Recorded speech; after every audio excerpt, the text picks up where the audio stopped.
Sorry for our tardiness here. We had a little extended executive session on some other good news. We'll start here as soon as the mayor gets back and Craig gets ready. And I do think that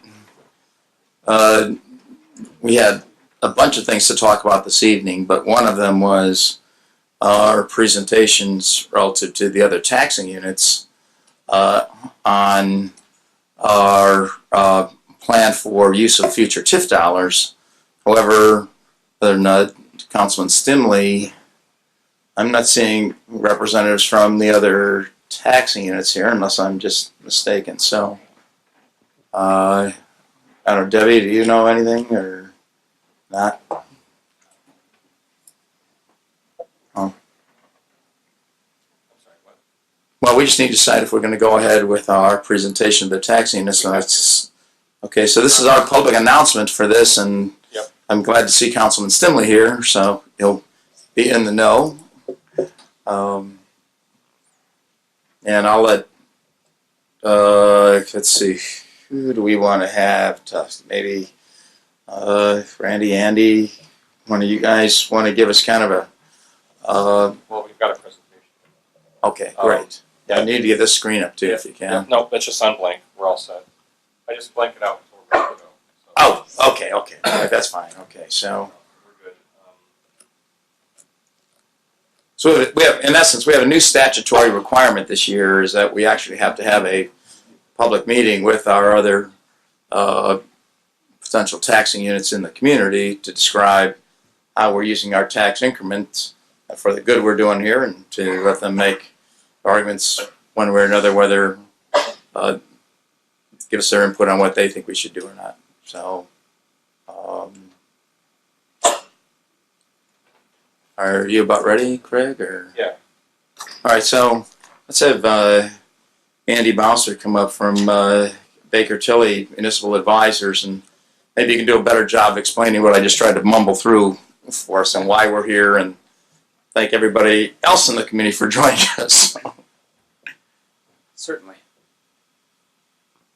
Well, again, my name's Andy Mauser with Baker Tilly, and I have Sam Schrader here with me as well, who's helped me put together the numbers and the bonding capacity and cash flow analysis, and then the presentation here this evening. But there was a new legislation that was passed last summer that goes into effect July 1, 2018, and requires that every year the Redevelopment Commission holds a public meeting with the invitation open to all the overlapping taxing units and the public to discuss the budget for your TIF dollars, the cash flow for your TIF dollars, and then the impact of your TIF areas on all the overlapping taxing units. So this presentation is to meet those requirements. For the Redevelopment Commission, we put together the bonding capacity and cash flow analysis for you. So this is kind of a take on that.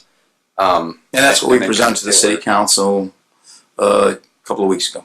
Correct. So a lot of the same information presented here this evening that's in that presentation as well. So kind of just start with the history of some of your TIF areas. Kind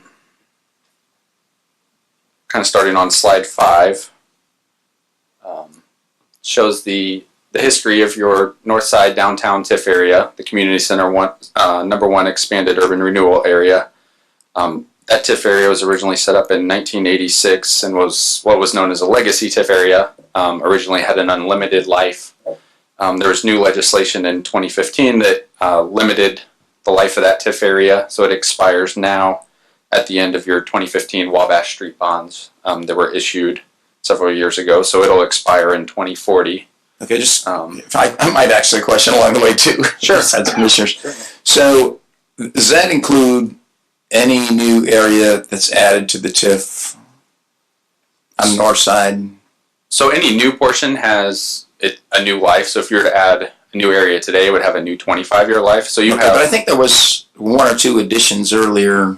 Correct. That occurred, but the older ones all expired 2040.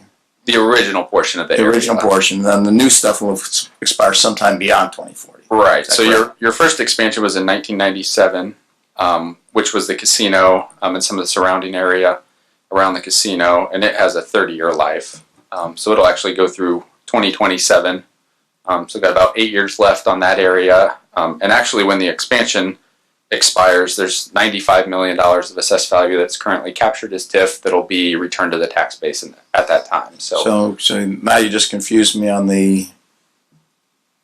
So that portion doesn't expire in 2040. That expires in 2027. Correct. Okay. Just the original portion of the area expires in 2040. Okay. And then the most recent expansion that was done this past April to the northeast side along US 12, that has its own 25-year life. So it'll expire in 2043. So you've got 3 portions of the downtown area that'll expire in 2027, 2040, and 2043. Okay. And in 2018, the Redevelopment Commission captured about $4.1 million in TIF, which was right in line with what our estimates were for pay 2018. And then in 2019, we've seen continued growth in the downtown area, so your collections should increase to about $4.3 million next year.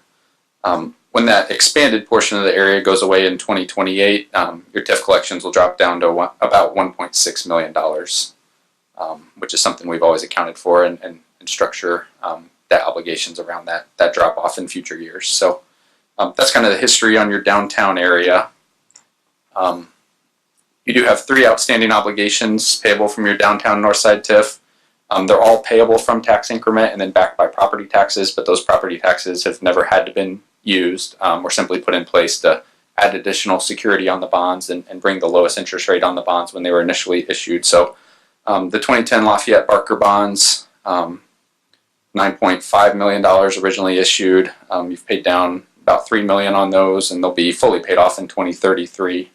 Your 2011 Elston Grove bonds issued in the amount of $5.7 million, 3.7 still outstanding, and then they'll be fully paid off in 2028. And then the 2015 Wabash Street bonds issued in the original amount about $3.3 million, 2.9 currently outstanding, and then they'll be paid off in 2040. So those are the bonds that were issued to extend the original life of the downtown area.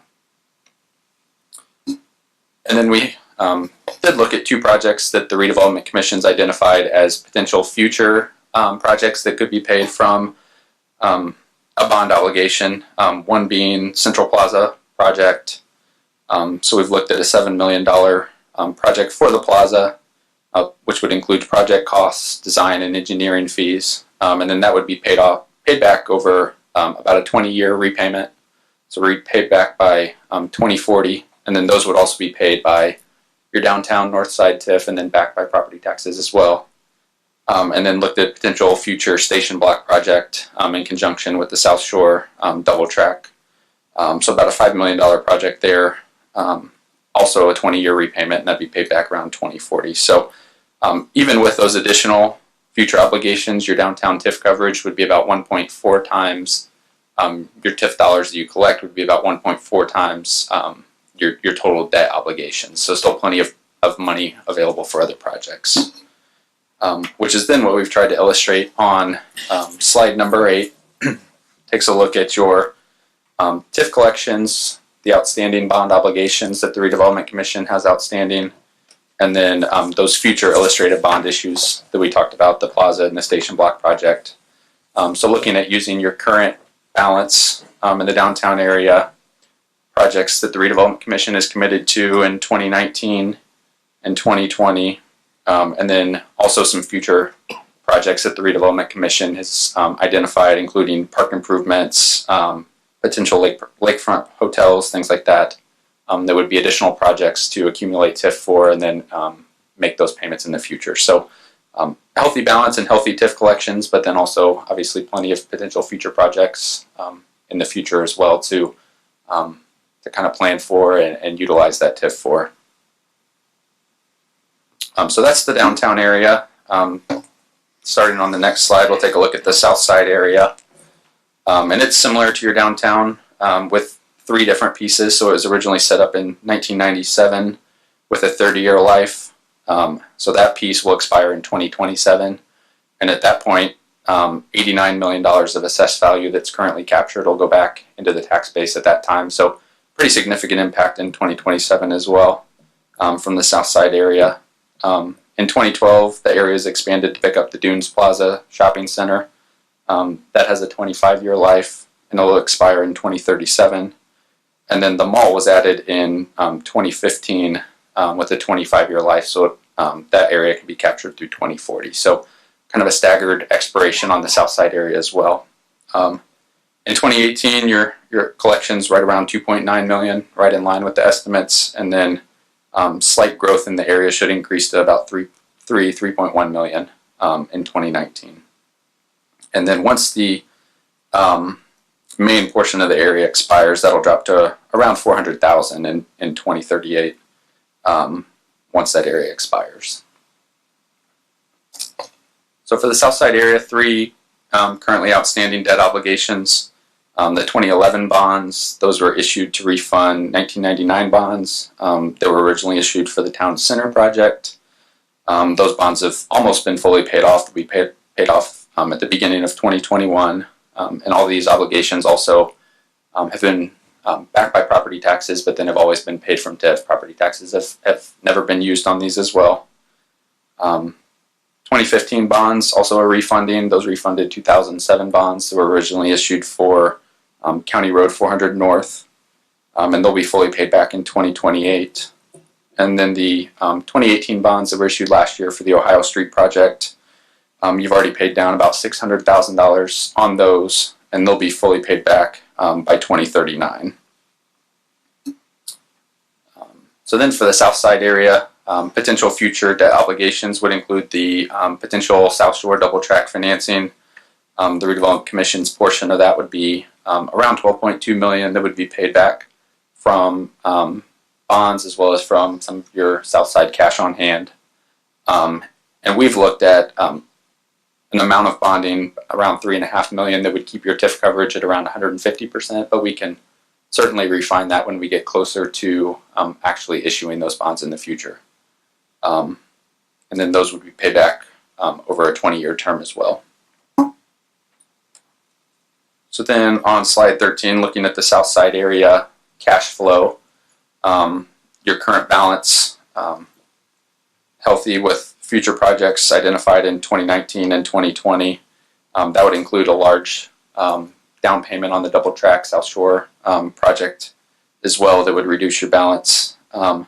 And then other potential future projects, Ameriplex, Marquette, South Gateway corridor improvements.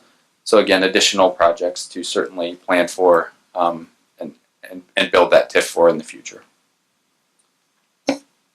Your third area, the northeast area, where GAF has their manufacturing facility. That area was originally set up in 1999, has a 30-year life, and will expire in 2029. In 2018, collections were around $268,000, right in line with estimates. And then in 2019 should increase slightly to about $273,000. And that does include both the real property, so the land and buildings, and then also the personal property equipment from the manufacturing facility. So then on page 16, the one obligation outstanding for the northeast area are the 1999 bonds. Those will be fully paid back at the beginning of 2021, so just a couple more payments on those. And those bonds, the city's not obligated anything beyond the TIF, so no property tax backing, no additional backing on those. And actually only 90% of the TIF that the Redevelopment Commission collects goes to the repayment of those bonds. So So the city at that time, on potential tax increment generated from the project, committed up to 90%, or at least 90% to pay off their bond that they took. correct. And the only reason I'm belaboring that a little bit, that's part of our current discussion on some other projects right now. So, okay. So the Redevelopment Commission's always accumulated that extra 10%, which you can use for other projects. And then once the bonds are paid off, obviously that full 100% will be available. If I could speak, Sure. real briefly to that. So I could just speak briefly to that. This just an idea of what the city intends to do with the revenues that we collect once that obligation is complete in 2021. So for that additional 8 years, roughly 8 years, it would be the city's intention to partner with the sanitary district and other agencies to continue to make improvements to the Carwick Nature Center and Cheney Run outfall areas. So we do have uses intended for the remainder of the funds that we would collect the 100% of for the next several years, and we have identified a number of larger projects that can be done in that area in partnership, like I said, with the Michigan City Sanitary District as well as other agencies to make improvements in that area.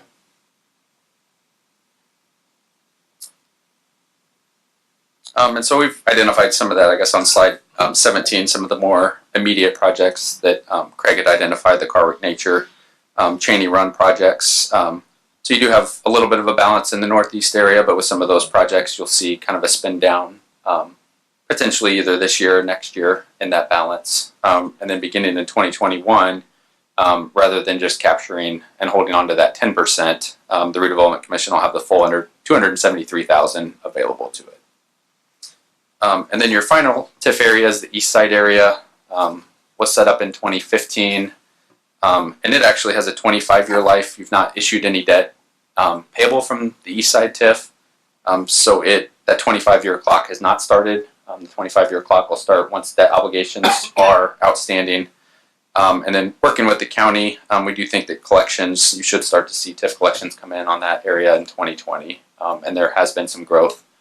So TIF collections. So if we don't issue a bond and we want to pay for things out of cash, does it expire in 2040, or does it just behoove us to issue a bond for a project to get it to go out 25 years after 2020 or whatever? I mean, in theory, if you didn't issue debt, then that 25-year clock would never start. But you may not want to take it out beyond 2040, certainly. But that 25-year clock will start anytime debt's obligated. Is issued, so you would be limited at that point. Just trying to understand the law. Yeah, certainly. So it is, based on when those first debt obligations are issued. That could be most likely a sewer project or something. There's some underserved area, road, sewer. Yeah.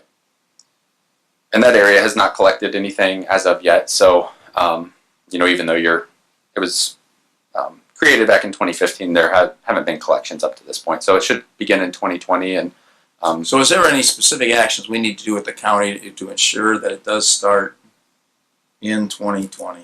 I mean, is there any specific document that we have to file?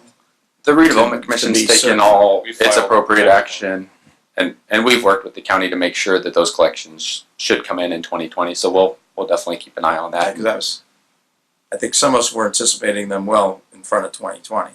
Right. So. Yeah. We'll certainly monitor that here in the next year or two. Okay. And then the last part of the new requirements requires that the Redevelopment Commission look at the impact of its TIF areas on the overlapping taxing units. Just have a quick TIF mechanics graph. Obviously, anytime you set up a TIF area, the idea is to protect whatever base assessed value is there, and that's actual value. So if individual buildings are demolished, the value of those buildings always remains in the base, and any new growth is, would offset any of those demolitions. So, TIF certainly helps you protect that base value, and then as you reinvest those TIF dollars into new infrastructure, new roads, sewers, things like that, creates new incremental growth. And then once that incremental growth is no longer captured when the TIF area begins to expire, that assessed value goes back to the overlapping tax base. So kind of that orange box that you see on the right side of the slide, when you get to 2028 and the portions of those areas begin to expire, that's about $184 million of assessed value that will no longer be captured and will go to the overlapping tax base. So really you'll see in the next decade some pretty significant impact on the overlapping tax base. And then additional expirations in later years, 2038, 2039, as the remainder of the TIF areas expire. So then we did also look at... So that's $184 million in assessed value. Correct. Not in taxes, right? Okay. And so this last slide kind of tries to address that. So anytime you either don't capture assessed value or pass through assessed value, it is the assessed value that goes to the overlapping taxing units and not the dollars directly. So between your downtown north side area and your south side area, you currently capture about $7.4 million of TIF. And that comes from $252 million of assessed value. If you were to no longer capture that assessed value and instead pass that through to the overlapping taxing units, the result would be that it would pull the tax rates down by 50 cents. So pretty significant impact. Tax rates would drop from about $3.91 to about $3.41. But then at the same time, to raise those same $7.4 million that the city currently uses to pay debt obligations and to fund other projects, if you were to raise that same $7.4 million through a property tax levy, you would have to increase the city's tax rate by 67 cents. So the impact of passing that assessed value through, but then raising that same $7.4 million through another mechanism besides TIF would be actually a 17-cent increase in the tax rate. So just to kind of get an idea of the mechanics of TIF and how it all works. I think at this point, perhaps it's worth mentioning too that the stuff that we are doing in the Redevelopment Commission has had a positive impact on the community. And this is the Michigan City Now report from Clarence Hulse, the EDC. And it says since 2012 through 2018, the public funds have been $600 million invested in the community. But the positive thing is there's been $400 million in private funds invested in the community. So overall, $1 billion of new investment in Michigan City, in part as a result of the good work done by the Redevelopment Commission. We've also seen a 49% increase in property values in the north end, area 522, and I see Mr. Connor in the audience is here who helped lead that effort to gather that. Not just the north end, but the core of the city, not including the lakeshore. Exactly. So it's the entirety of the city, not including the lakeshore. Exactly. So I'm curious to see if there was a significant amount of new AV with the increase in those property values that also is a result of some of the good work done by our leadership in the city and the Redevelopment Commission. So that's not in any of these numbers, right? That You're not projecting an actually, increase in residential property values, are you? No, so that $252 million is just commercial and industrial Exactly. growth within your TIF areas. Right. So any residential growth would be on top of that as well. Right. Which Exactly. would be direct, which would be captured by the existing tax Exactly. entities that Right. collect that Exactly. revenue. No. I'm just trying to suggest there's other benefits besides just what we're doing with the commercial and industrial folks. So, Absolutely. all right. Is there any? But just let me ask real quick. Is there anybody else here? I gave a copy to Councilman Stimley. He's obviously here and as representative of the City Council. Is there anybody else here that's here on behalf of another overlapping taxing unit specifically that would like a copy of the presentation that we gave? You're here on behalf of a taxing unit? Okay, so I'm going to make sure you get a copy of this.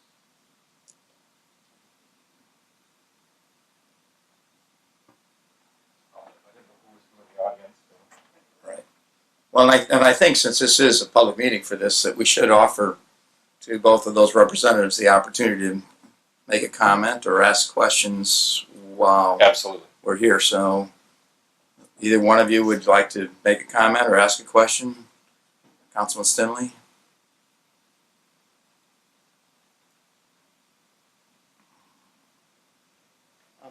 The only question I had was when these TIF districts expire, like in 2040, I believe, some of them, do they have the ability to go back to a TIF district, or are they are eliminated?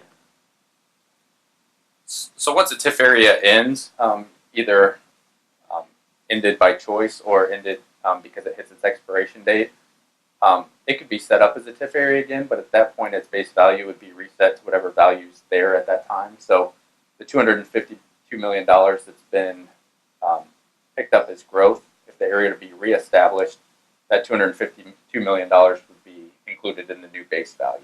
So then the only growth that would be captured would be anything above that $252 million.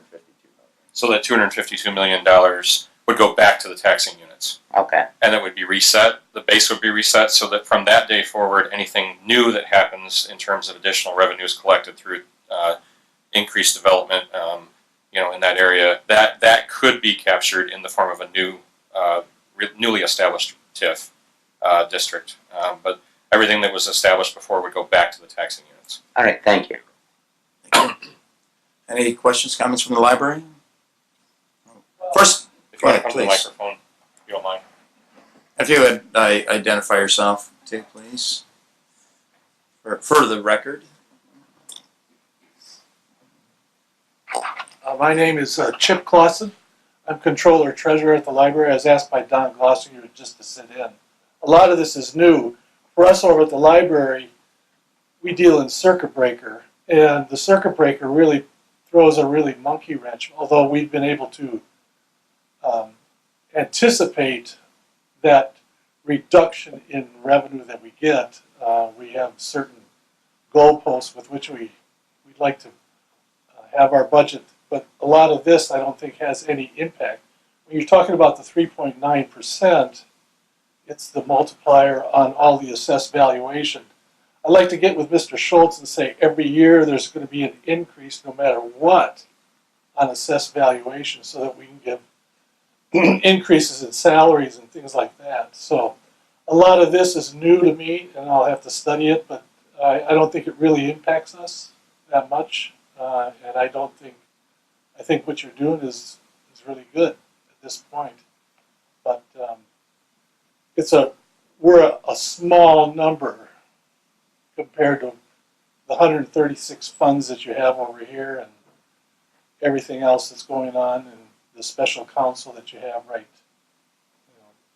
with these guys right over here. So I don't think it impacts us one way or another what's going on. If I could just add, I mean, I think the significant impact would be as these TIF districts expire, then that revenue is passed back to the taxing units, including the library. It's additional revenue back to the library at that point. We like additional And those revenue. those dates are listed in that report. You can share that Right. with Mr. Glossinger, and Yeah. any questions, let us know. But we're happy to provide additional information. I mean, that 1%, 2%, 3%, that circuit breaker and everything has big impact. I don't know if it's it's anything on any of this, on the TIF district and everything like that. I'm just trying to piecemeal that together. It's outside of